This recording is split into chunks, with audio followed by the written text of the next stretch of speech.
Hey guys, welcome to my channel. My name is Tom LaHue. This is my daughter Kaylee, and she's in town.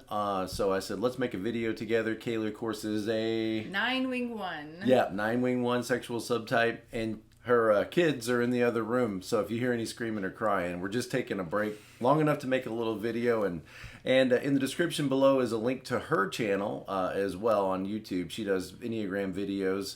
And of course, a link to my channel, to my website, tomlahue.com, where you can book Enneagram coaching appointments. And you do that too, don't you? Yes, I do appointments still. Even with kids, I do scheduling and booking appointments through my email now instead of a website. And so that way I'm always know when it's going to happen, and it can be very flexible. So yes, I still do appointments. Okay. Yeah, all through my email. Good. Okay. So you can, if you want to reach out to Kaylee, I'm sure she'd love to meet with you. Kaylee, why don't you just take a second and talk about some of the appointments that you do. You are a 9 and sexual subtype, and you meet with a lot of 9s. What are some of the things that just come up over and over again that you think might help the viewers here today when thinking about being a healthy type 9? Yeah, I meet with a lot of 9s and spouses of 9s and so a lot of times just like quick things that we end up going over at the end of our appointment of like, okay, like hearing about this, what should we do next?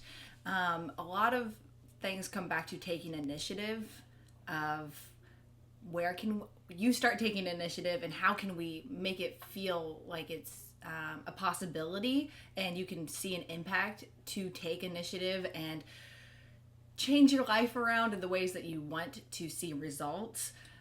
So we talk a lot about that line to 3 sort of in this action, that wing 8, that wing 1, and going to 6 in stress, how that looks in a healthy way. But a lot of times it's taking initiative. The difference between being assertive, being aggressive, being passive, and being passive aggressive, and how we can move more towards being assertive, and then like what ways in your life are you being passive and passive aggressive, or even just regular aggressive, which usually isn't the case for 9s, but how to become more assertive and be comfortable with that. And those are like 2 main things that come up over and over again. Do you get a lot of 9s saying, I feel stuck, I don't know what to do next, I want something to be excited about, but I don't know what it is?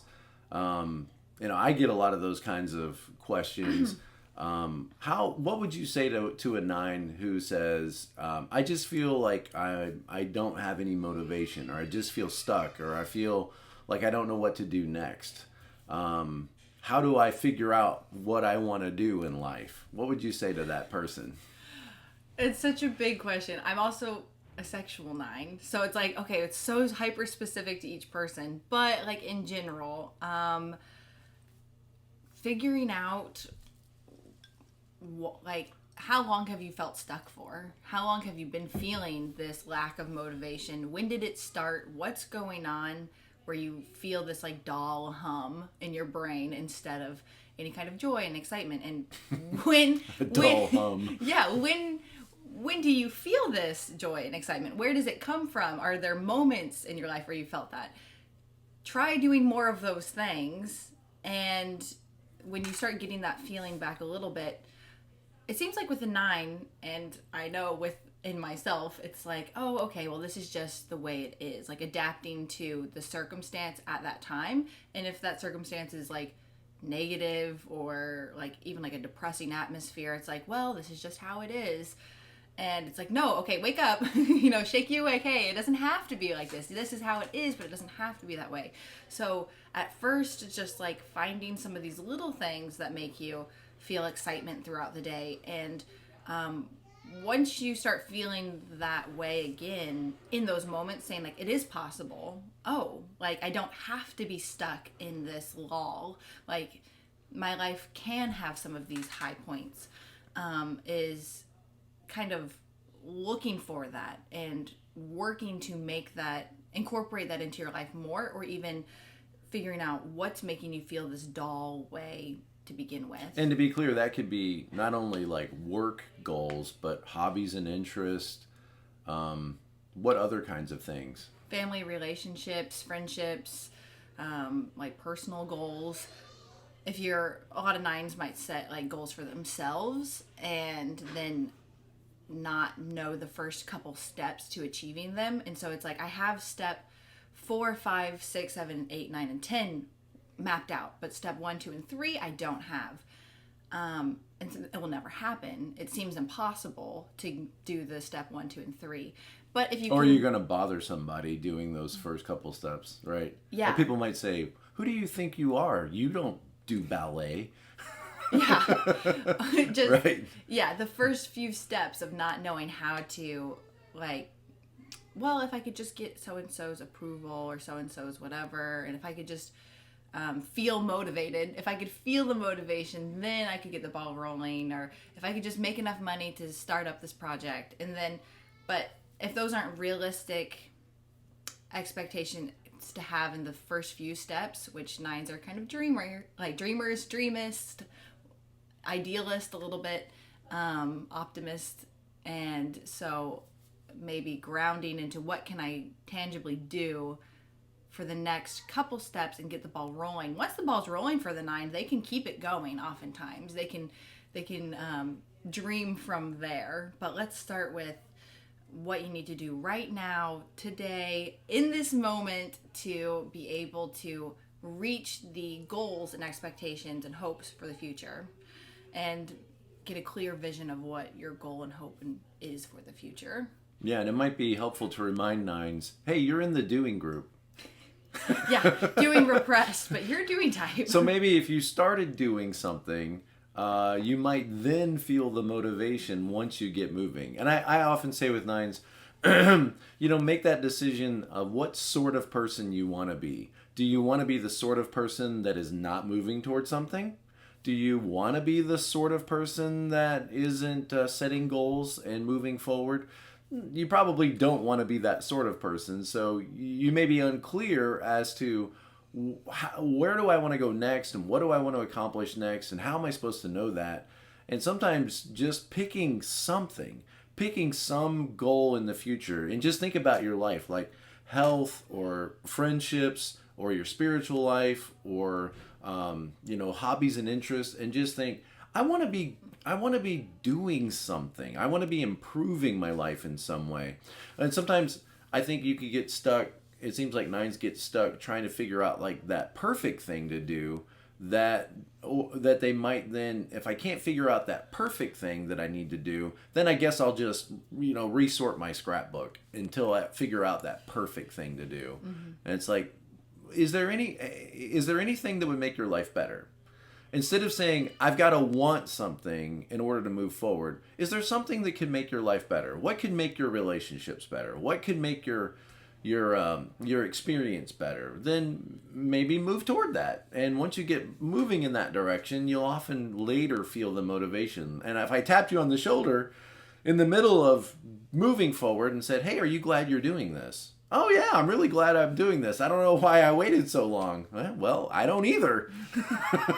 Well, and that's another thing of like the 9 isn't the doing group, and sometimes they'll be stuck in doing, separated from thinking and feeling, but this doing is still like a slothful doing. It's like a disconnected doing while being disconnected from thinking and feeling. So like, yeah, you're going through the motions and maybe not really recognizing that until you're moved to a separate environment, or you're moved out of your norm. You have, you're sick at home for a week and then realize, wow, I think I actually hate my job. I thought I liked it this whole time, but I think maybe actually I hate it.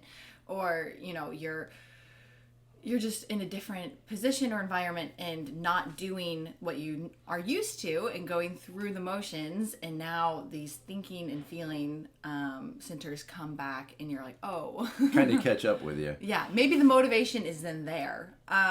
Another thing that comes up often for 9s is these yucky bad feelings that should we ignore them? Should we process them? Should we share them with others? What should happen with them?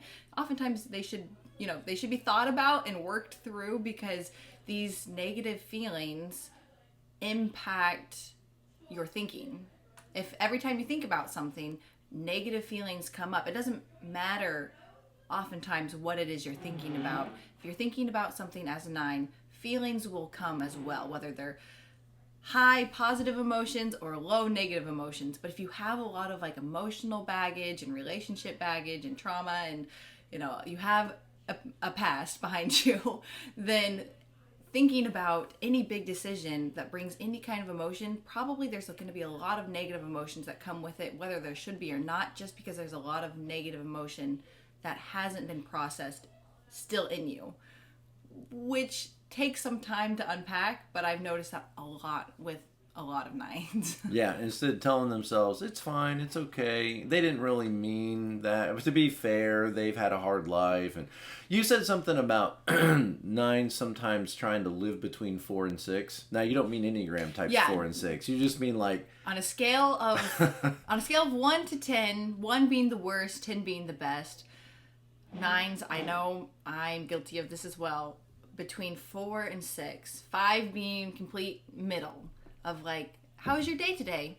If it was closer to the 1 side of not being good, saying, it was fine, I guess. It wasn't the best. It was a 4, Yeah. But I got them, but if I focus on these things, it wasn't so bad. It was okay. So like, you might say like this goal of like being moderate, which there's another word, mediocre, but we don't want to say that. Yeah. We don't want to make mediocre our goal, you know, but this kind of like moderation of my life experience. It's like a corrupt form of temperance. Like, I don't want to be over expressive, because it works the same way for like, did you have a great day today?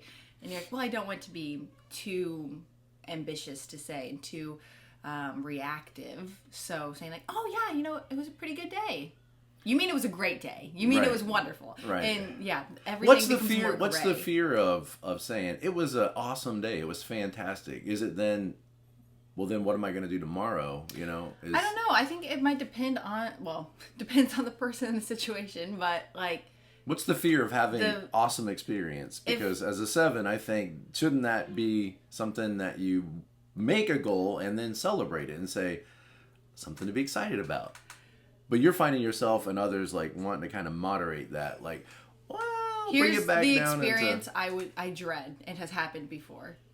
Tell me that you had a great day today. I had a great day today. Well, today sucked for me. Oh, okay. Wow. Well, that's the fear of like, oh, I had a great day. Well, you're telling me. Oh, so you're afraid if you say out loud what an awesome day you had, the people around you will tell you theirs was awful, and how could you have such a wonderful time in such a horrible time? It's not fair for you to have. But then the other way too. So today was awful. It was horrible. Well, it was actually my birthday. How could you say that today was a horrible day? Oh, sorry, you're right. Today was a great day. It was your birthday. My bad. I'm sorry. Sorry it was your birthday and I had a bad day. Yeah. I think that's probably more the case also for the more feminine or wing 1 9s. Yeah. More of the like empathy side versus just a lot of the like self-preservation and social and wing 8 9s that I've worked with. It seems a lot more like they just are disconnected from what they're feeling. Mm-hmm. And so to say like, how are you doing? I don't know. Might not know. I'll have to check in. I feel like I'm doing okay, so I must be okay. So there's a general idea here, as you've noticed, is 9s tend to make moderation their goal. And moderating even how they perceive their day and moderating how they express their day. That's interesting. Moderation is probably a good goal for the rest of us. We should probably become more moderate of ourselves. But one of the things I often tell 9s is, to remind yourself, I'm a person. And as a person, I have the right to, and then fill in the blank. I have a right to take up space. I have a right to speak my opinion. I have a right to, sometimes you have to. And I think other than just right is also responsibility. Like, think about relationships. Not only do you have the right to show up in your relationship, you have the responsibility. So what does that look like? Yeah. Well, and it may be that if you even think like that then that's going to generate some negative feelings or some conflict that you don't want to have happen. And so there could be a self-protective resistance in showing up fully. to a relationship or showing up fully at work? What if I try my hardest and don't succeed? What if I try my hardest? What if I give it my all? And I think it can be helpful to remind 9s that, you are a withdrawn type. And as a withdrawn type, it may be important for you to withdraw from others or your natural environments you tend to inhabit and kind of come back into your own space and ask yourself those questions like, what do I want in life? Or at least what would make my life better? And am I really happy with where I'm at? And what would I do to change? And if I was going to change, what would I work on first? Just to kind of come back into your own space and try to hear your own voice again.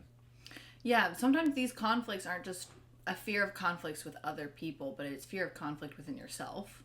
What if I want this, but I don't want to want this? What if I don't like my job or the way I'm going in life or how my kids treat me or whatever, but it's not a conflict I'm scared of with other people. It's scared that I'm afraid to admit within myself that I don't like this and I'm not okay with it, because then I might feel angry, and angry might inspire action, and action might be polarizing, difficult. Or what do I do? What are these first 3 steps? What am I supposed to do? I don't even know what I'm supposed to do. If I say I don't like this, then there's how am I supposed to even change it? I think going with the flow is good for 9s in a lot of ways, but there's sometimes like getting stuck in the current of if I can't control where I'm going or what I'm doing, then if I admit that I don't like it, then I'm just stuck being in a situation I don't like, versus kind of being shaken out of that a little bit and saying like, no, this is your life, and if you start showing up more or taking more actions, or taking actions in a way that you can keep doing and you'll be able to respond to with your personality, then you don't have to be stuck in a situation you hate. You can either change the situation or learn how to make the best of it if we can admit that you don't like it. Yeah. If you can get over that one hurdle. Kaylee, anything else you want to share to the people watching this? I don't think so. Yeah, I think that's pretty much it. Just, working with 9s and spouses of 9s. I work with everyone, but oftentimes I get 9s and spouses of 9s.